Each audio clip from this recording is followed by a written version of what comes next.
Welcome to Creamer Media's Resources Watch, a weekly video roundup of the events and people making and shaping the news in the mining industry.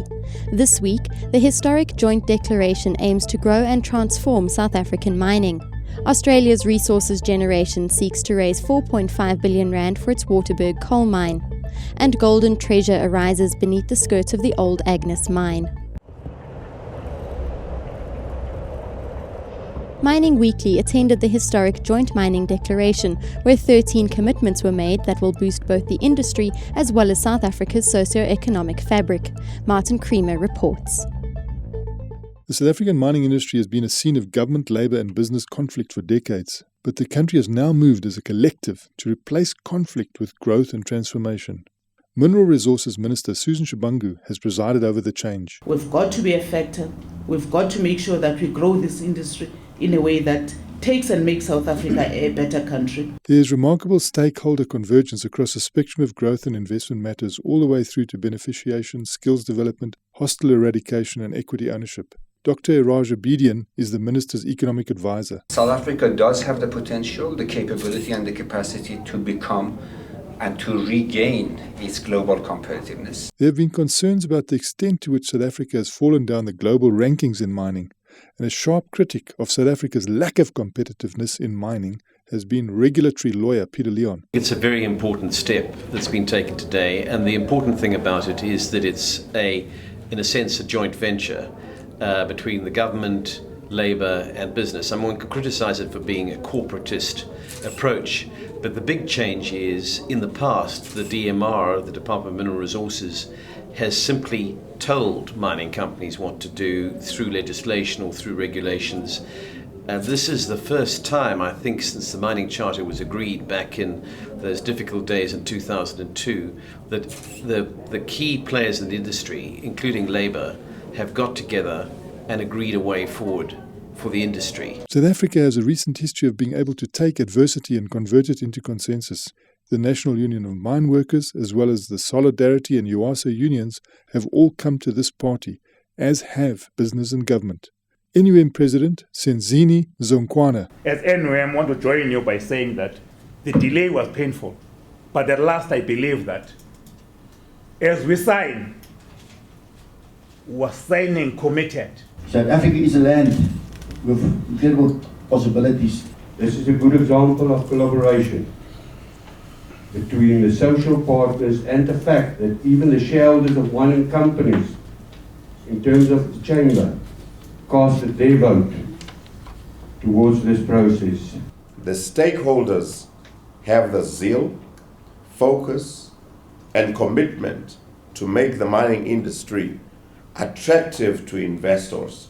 We had to ensure that we come up with a strategy that we were going to set us on a path to sustainable development and growth, and also to thoroughgoing transformation. All stakeholders had their say and all committed themselves to being regularly monitored and checked to see that South Africa and South African mining is on a firm path to growth and transformation. Peter Leon. The most significant aspect from my perspective as a regulatory lawyer operating in this industry is a very clear commitment, both in this document and by the Minister today, that the MPRDA, the Mineral Petroleum Resources Development Act, will be substantially amended during the course of 2011, during the parliamentary session next year, to give effect to the agreement which is reflected here. And one of the, I think, very important things that this document recognises is that the architecture of the MPRDA, not just its implementation, is defective. So there's now an admission by everybody, including the government, that they need to go back to the drawing board and fix the issues in the Act, which I've been concerned about for years, like ministerial discretion, like lack of compulsory time periods for licensing provisions, things like that. As part of this implementation, we need to create the monitoring infrastructure. if you like, monitoring and reporting infrastructure, that the society, the media, the analysts are put in the picture of how online are we with what we adopt. And there is an enormous amount to do that only a multi-stakeholder body can do. I, for one, look forward to holding them to account on the provision of infrastructure, innovation, sustainable development, beneficiation, skills development, and living conditions. Australian Miner Resource Generation has listed on the JSE in an effort to gain access to the South African markets in raising finance for its coal projects in the Waterberg region.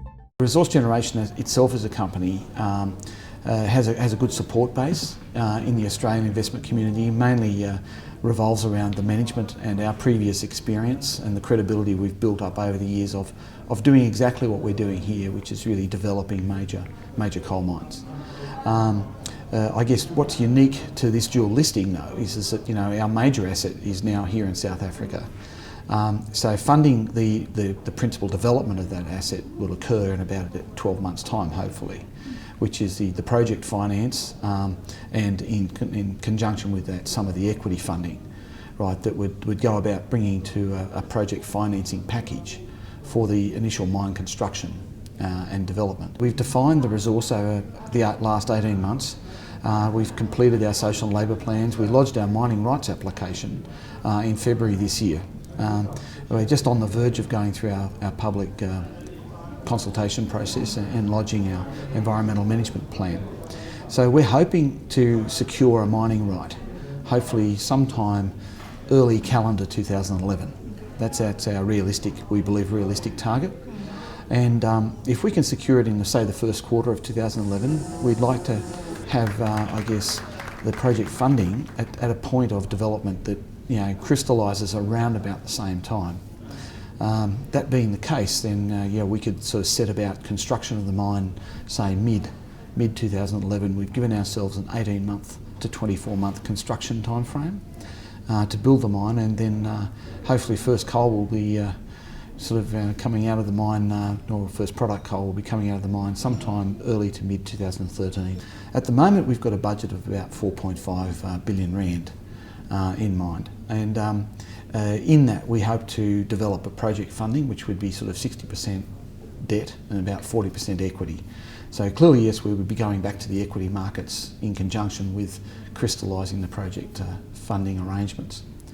And that's really phase one. So that would get the mine to produce around about 12 million run-of-mine tonnes a year, and that comes into an equivalent of about 6 million tonnes of product coal, 3 million of which would be designated for the export thermal coal market and 3 million for the domestic market.